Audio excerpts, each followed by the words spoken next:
Good evening, YouTube, live from Manila in the Philippines. I appreciate everybody coming through today to watch my new video. We're going to be doing a reaction to some very, very important news coming out of Brazil. If you have not already, click like, give this video a like so more people can see it, leave a comment on what you think at the end of the video, and share this video with somebody that may find this video an important topic to them and Brazil to be an important topic as well. Without further ado, let's get into the information. As you may know, was a new president in Brazil. Jair Bolsonaro was the former right-wing president of Brazil, and now we have a left-wing president known as Lula. I don't know his first name. He, from what I understand, is the complete opposite of Bolsonaro. Now, why is this important? Because presidents affect tourism and visas. With Lula being president, I'm going to pull this up on the screen. We now have this, and this has been confirmed. So shout out to Bowtie Brazil for tweeting this. This is true as well.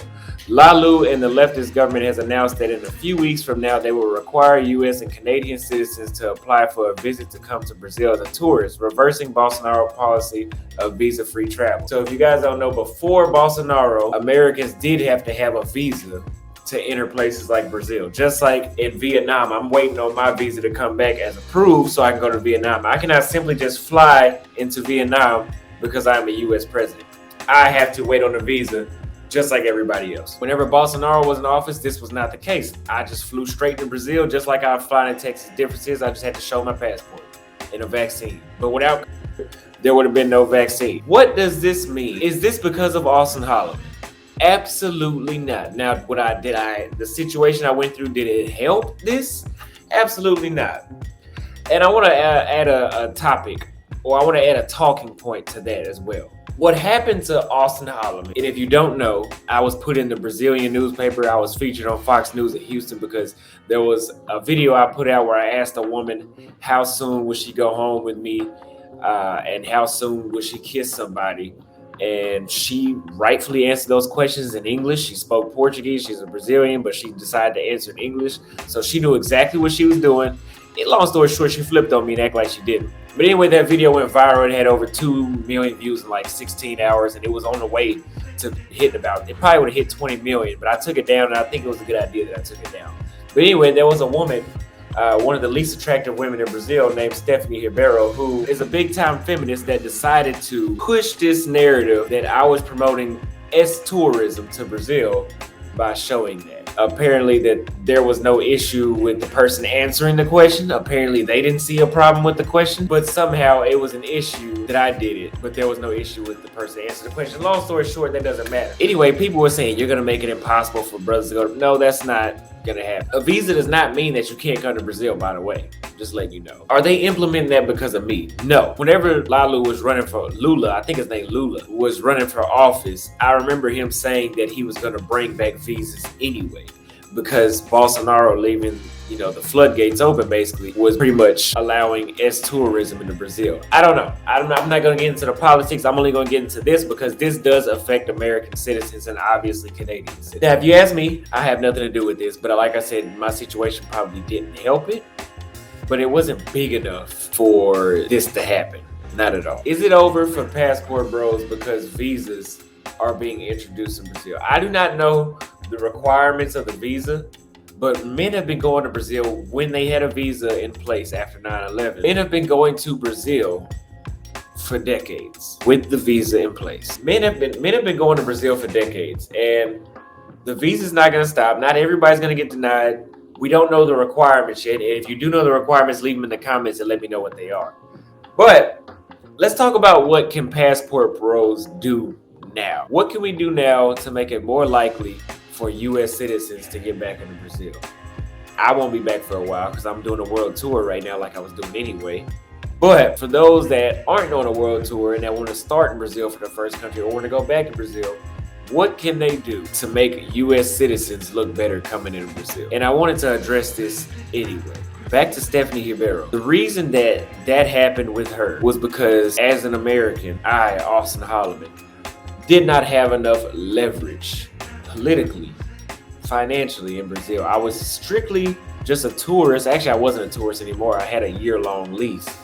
The tourist visa is only 6 months. So I wasn't there I was trying to live there. As you guys know, I wanted to live in Brazil. Look at what just happened to Kanye West, right? he was deleted off Facebook and Instagram because of what he said about Jewish people. Jewish people have extreme power in the United States. When was the last time you seen a Jewish person's name get slandered on the internet? You haven't. You have not, because they have power and they own a lot of businesses. They own a lot of media in the United States. Can any American say that they have that sort of leverage over Brazil? I know you think because you're American, you're untouchable. Wake up call. Bullshit. Okay? Bullshit.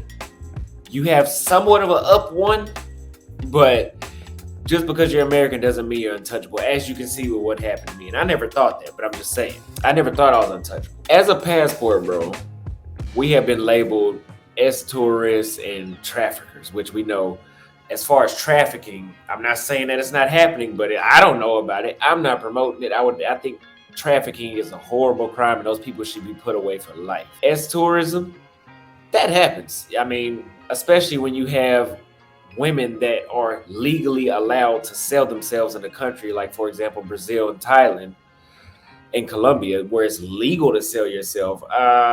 Yes, that's promoting tourism. So my advice to these countries is if they want to stop that sort of tourism, stop making it legal for that kind of stuff, or at least, ban foreigners from coming in there. Because shout out to Brazil, they do have the most beautiful, sweetest, soft-spoken women, if you ask me, in my opinion. And then combining that with women being allowed to sell themselves, yes, men are gonna flood there. But I never promoted men buying women in Brazil, never. If you believe I promoted women buying in Brazil, pull it up and send me a timestamp. I would love to hear it. I always promoted men in experiencing the normal women and dating regular women. I don't know, I can't control how you're gonna date those women, but I said I want to live in Brazil. So I even said when I got to Brazil, I was gonna have a family. There was a TikTok before they deleted it that I put up where I said I was gonna find a woman and I was gonna impregnate a woman 5 times and she would live with me. I know exactly what I'm saying. How can passport bros have that sort of leverage that the Jewish people in America have? What you can do is realize that you have a US dollar, meaning that in a place like Brazil, $1 US is 5 Brazilian reais. And it spends like $5. For example, a meal, the gym I used to work at out in El Salvador, the meal would be 21 reais, which if you went to a restaurant, sat down and ate what I was eating in the United States, it would cost you about 21 US. McDonald's in the States costs about 10 US right now. So yeah, but 21 reais was what I was paying per meal. Now divide that by 5. Okay? It was, you would say 4, but it was actually like $3.70 or 80 cents because it was a little more than 5 reais. I'm just rounding it off. It was like 5.3, 5.4 reais when I was out there. So that being said, that puts you 5 times above what you would be in the United States. So in the United States, making 50 grand a year, you just getting by. Hey, your baby mama come and pop all 4 tires in your car, making 50 grand a year, more than likely you don't have the money to replace all 4 when tires are $200 a tire. You'd have to put that on a credit card. But in Brazil, that $200 a tire turns into $40 a tire. It's a lot more easier to afford tires now. I'm not saying all passport bros, but what I've failed, and I admit what I have failed to promote heavily was men going overseas and investing. And I do realize I'm supposed to lead by example because I have a lot of attention when it comes to this movement. And to be honest, not trying to sound cocky, but when people think of passport bros, they think of Auston because I went viral. I've been informed that I'm very well aware that I brought a lot of attention to this movement. And we have some phonies that are in the movement now that have very fake energy that seem like they're gonna try to take over. I call bullshit on it. I'm passionate about this. This is what I actually do. This is me. It's tattooed right here. I'm not a phony, okay? But I'm noticing there's some phonies infiltrating the space, but I'm not gonna throw any shade right now. I did not invent passport bros either. So I'm not here to say, I'm not calling any shots. I'm just saying I really believe in not going back to the United States and becoming an expat. But what I promoted men dating overseas and being expats. Yes, that pulls men in. But what about helping the local people? I've always wanted to help the local people. That's not free. Even though it's 5 times cheaper, it's not free. So I needed a little more time to get settled in. I was only in Brazil 2.5, 3 months. In the future aspect, I failed to promote that, hey, as American men, we go to Brazil Colombia, the DR, which a lot of people are already doing this in the DR, if we have as much investment and we build up these countries the same way those people in our country built up the United States, what do you think would have happened to Stephanie Herbero whenever she slandered my name across the internet like that? The same thing that happened to Kanye West. Hey, Stephanie, these Americans, and let's say Auston in specific, has brought 10,000, 20,000, 30, however many jobs to Brazil, and he's threatening to leave our country, and you're blowing this thing that he said all out of proportion. Now, you can ask Auston to take it down, but what you're not going to do is slander his name and possibly make him want to take his business elsewhere. See, that's the leverage that those people have in the United States. And there are some passport bros. I know some dudes that have subscribed to me that I met in Brazil, that I met in other countries, that own businesses, that have a lot of money invested in these other countries. But it's not a lot of us. There's no mass number of passport bros. And again, what I'm saying is, imagine, and Pattaya is a place where a lot of Americans have opened up businesses. But imagine 10,000 passport bros spread out throughout Brazil, and everybody owns at least one restaurant that provides 40 jobs. Let me make sure I got my math right. So you have 10,000 passport bros that provide 40 jobs. You're talking 400,000 jobs. Now imagine you had that sort of investment in that country. Do you think that passport bros, a Black American man or an American man in general that wants to enter Brazil, do you think that visa holds as much threat as it sounds right now to Black men entering Brazil? Or let me not say Black, because it's not only Black, but American and Canadian men in Brazil? No, because now you have a large community that is just not there for tourism, that's just not there to retire, that is now actually helping this government or this society improve and build. And now you have somebody on the inside of Brazil that's an expat living in Brazil that says, hey, you denied James on coming into Brazil. I want to know why. If you are an American that owns 20 restaurants in that country that are employing 40 people, you have a leverage. If there's a huge community of expats that are not just living and enjoying the women and the drinks in Brazil, they're actually helping that economy. Don't you think those visas come through a lot easier because now you're a productive citizen? So combining that with men actually marrying women in Brazil or other countries, we need to improve the look of the passport bros and get the stigma of the S-tourism, S-pats, not expats, S-pats, S-E-X-pats off of our names and the trafficker thing. We know American women are horrible. I don't regret saying any of that shit. When we get to these other countries, I will admit it has to be more than the women. Not saying I'm gonna force you shouldn't travel to Brazil unless you're gonna open up a business. I'm not saying that. Do what you want.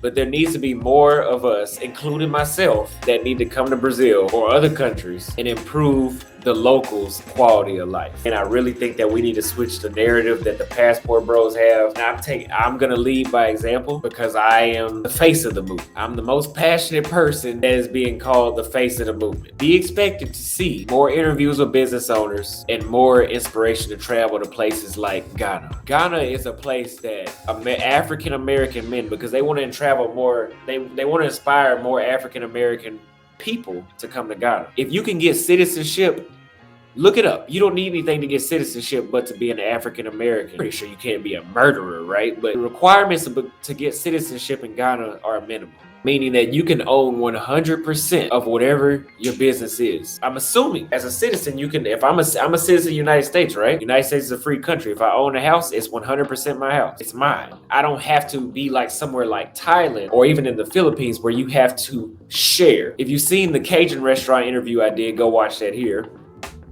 I interviewed a man from Louisiana that owns a restaurant. He said he has to share ownership of his business with 2 other Thai people. That's Thailand. But if you can get citizenship in Ghana, you don't have to share. Now, isn't that an incentive to move to Ghana? You get to be around some of the most beautiful African women. I didn't say I said some. You get basically what seems like instant citizenship. Correct me if I'm wrong. You get a way cheaper cost of living, and you get to own 100% of your business that was split, that you're paying a fraction that you would have paid to open up in the United States. Let me know what you guys think. We need to switch the narrative that the passport bros has. Give this video a like, leave a comment. share this video with somebody else that needs to see this, that's interested in going to Brazil or traveling around the world in general, or anybody that can just find this video helpful. If you really enjoyed that content, my Cash App is scrolling down here at the bottom at $ Auston Holleman, PayPal, austonholleman@gmail, and that is also my contact email. Be sure to join our Facebook group, Enlightened Western Men, and our Discord, which the link will be in the description in the first pinned comment. And book a consultation if you want to have a one-on-one chat with me. That will be in the description as well and in the first pinned comment. I appreciate y'all coming through. I'll see y'all in the next video.